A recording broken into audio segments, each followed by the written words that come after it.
daleko od doma toplog,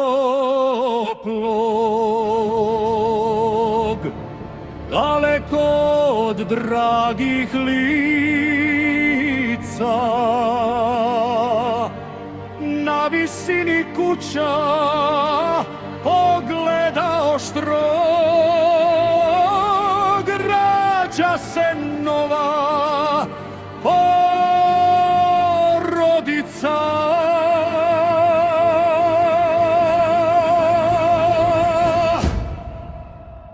To je karaula Jugoslavije,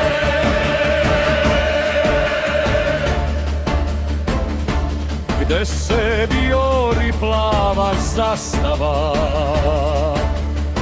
i gde svaki šum ugori.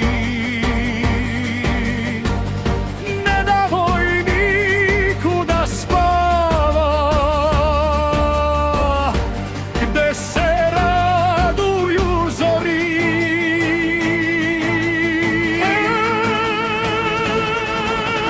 To je karaula Jugoslavije,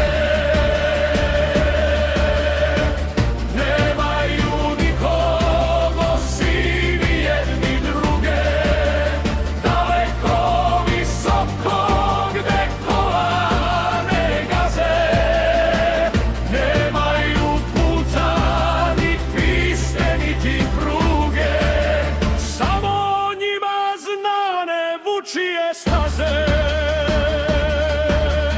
To je karaula Jugoslavije, to je karaula Jugoslavije.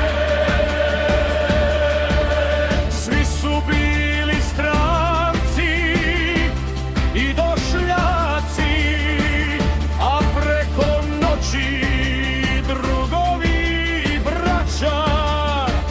u pismu pišu ostaloj vojsci, otadžbini se dug ovde najbolje vraća.